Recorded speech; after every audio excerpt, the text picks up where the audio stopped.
There's a specific kind of silence that some people carry with them everywhere they go.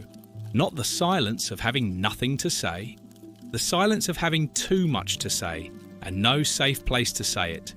It's invisible from the outside. It hides behind smiles, behind "I'm fine", behind the appearance of someone who has it all together. But inside, there's an entire world that nobody gets to see. Maybe you know someone like this. Maybe it's you. That person who listens beautifully but never reveals much. Who asks how you're doing but deflects when the question comes back.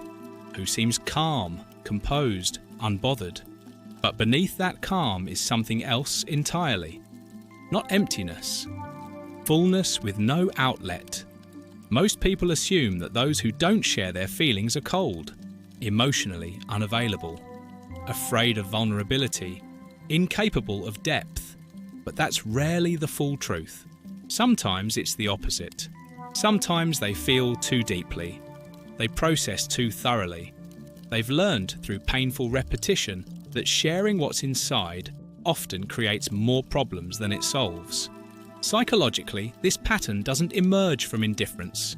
It emerges from experience. Psychologists who study emotional development found that people who withhold feelings often learn this pattern early. When children's emotions were repeatedly dismissed or punished, their nervous system adapted. It learned that expressing feelings created danger, not safety. So the brain developed a strategy. Feel it internally, but don't show it externally.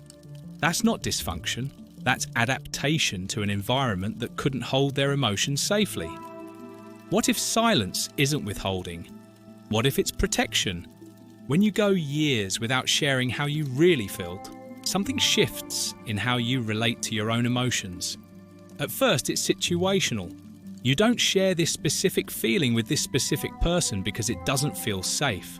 But over time, the withholding becomes automatic. Your body learns the pattern before your mind does. Someone asks how you're doing, and before you can even think about answering honestly, the words "I'm fine" are already out of your mouth. Not because you decided to lie, because your nervous system decided for you. It remembers what happened last time you told the truth.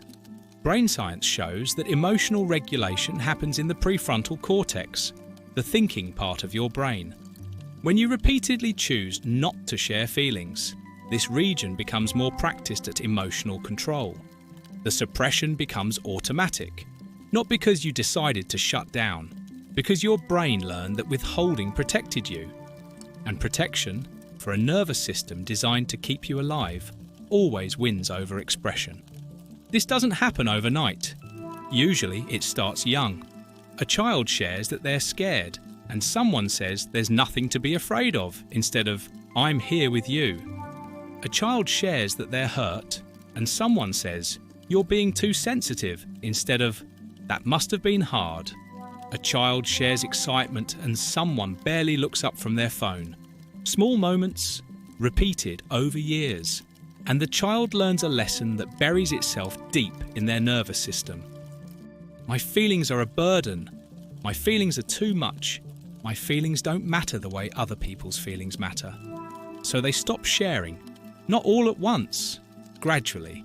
And by the time they reach adulthood, the pattern is so deeply wired that they don't even notice they're doing it anymore. They've become experts at listening, at supporting, at being there for everyone else. But when it comes to their own feelings, silence. Here's what researchers discovered about emotional suppression. Studies on emotional regulation show that repeatedly suppressing feelings doesn't make them disappear. It increases stress in your body. Your heart rate rises. Your blood pressure increases. Your nervous system stays activated. The feelings you don't express don't vanish. They live in your body instead, not in your words, in your chest, in your shoulders, in your sleep patterns, in your jaw tension. This is why people who don't share their feelings often feel exhausted even when they haven't done anything particularly demanding. Because holding emotions takes energy, constant, invisible energy. We live in a world that celebrates vulnerability, that tells you to open up, to share your truth, to be authentic. Your ancestors had small tribes where emotional bonds were built slowly, over years of proximity and shared survival. You have a culture that demands instant intimacy, that asks, "How are you really doing?" from people you barely know.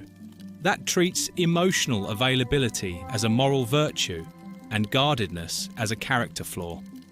But your nervous system wasn't designed for that level of exposure. It was designed to protect what's tender until safety is established. And sometimes safety never gets established, so you stay quiet. Not because you don't want connection, because you've learned that most people can't hold what you'd give them. There's a particular kind of loneliness in being the person everyone talks to but never talks with. People come to you with their problems. They trust you with their feelings. They cry on your shoulder, vent their frustrations, share their fears. And you hold space beautifully. But when the conversation ends, when they feel better, when they say thank you for listening, they rarely ask how you are. Not because they're selfish, because you've trained them not to ask. You've become so good at deflecting, at redirecting attention back to them, at saying "I'm fine" with such conviction that people believe you. Behind every "I'm fine" is a quiet calculation. Is this person safe? Will they understand? Will they use this against me later? Will they minimize it? Will they try to fix it when I just need to be heard? Will sharing this create more emotional labor than keeping it to myself? And most of the time, the answer is, it's not worth the risk. Not mistrust, pattern recognition, not coldness, self-protection. Many people who don't share their feelings aren't emotionally unavailable. They're emotionally discerning. They've learned the difference between people who ask because they care and people who ask out of social obligation. They've learned that "you can talk to me" doesn't always mean "I can handle what you'd say." They've learned that sometimes staying silent protects the relationship better than honesty would. And here's the part that's hardest to explain to people who share easily. Keeping feelings inside doesn't always feel like repression. Sometimes it feels like autonomy, like having control over your inner world when so much of the outer world feels chaotic, like choosing who gets access to the most vulnerable parts of you. Because not every feeling needs to be shared to be valid. Not every emotion requires external processing. Not every moment of pain needs to be witnessed by someone else to matter. The mind doesn't need constant expression to function. It needs safety. And sometimes, safety means keeping certain things private. What's rarely acknowledged is this. People who don't share their feelings are often deeply self-aware. They know exactly what they're feeling. They've just learned that knowing it internally is safer than expressing it externally. They're not repressing, they're choosing. And there's a profound difference between those two things. Repression is unconscious. It's shoving feelings down because you can't bear to acknowledge them. Choosing silence is conscious. It's acknowledging the feeling fully and deciding that sharing it won't serve you. One is avoidance, the other is discernment. And that discernment comes from experience, from sharing vulnerability and having it weaponized, from being told you're overthinking when you tried to explain how you felt, from watching someone get uncomfortable when your honesty was too raw, from realizing that some people only want the version of you that's easy, pleasant, uncomplicated. Neuroscientists at UCLA discovered something fascinating about emotional rejection. It activates the same pain centers in your brain as physical injury. When you share a feeling and someone dismisses it, your brain processes that dismissal like actual harm. Not metaphorically, neurologically. So when someone who doesn't share their feelings says it hurts to be vulnerable, they're not being dramatic.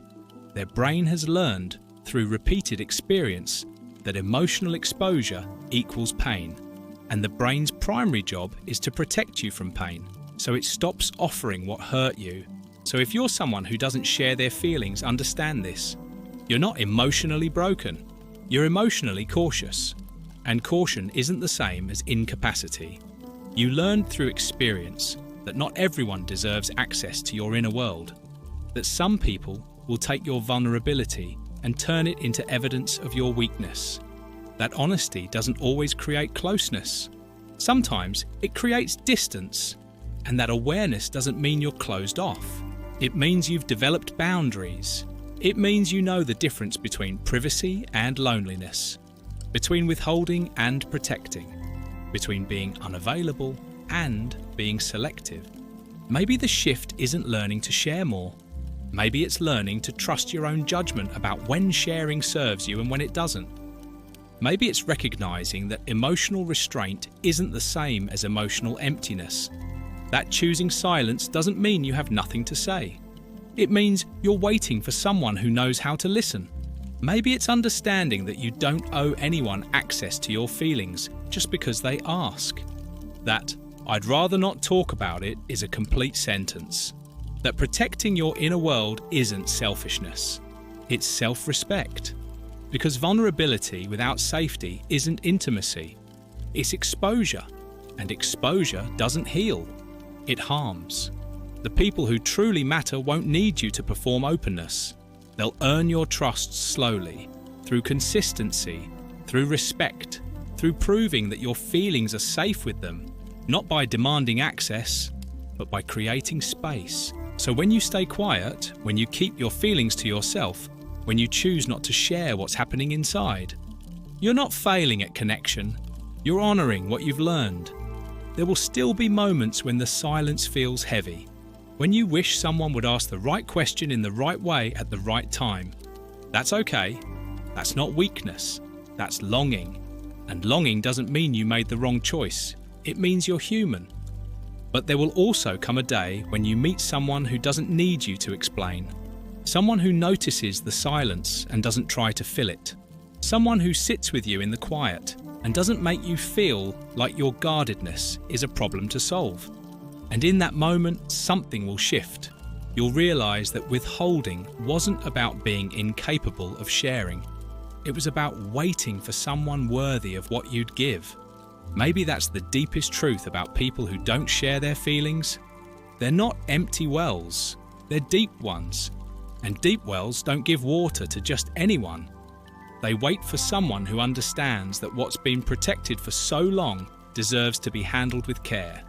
Not closed, careful, not cold, considered, not broken, discerning. Until then, walk gently with yourself.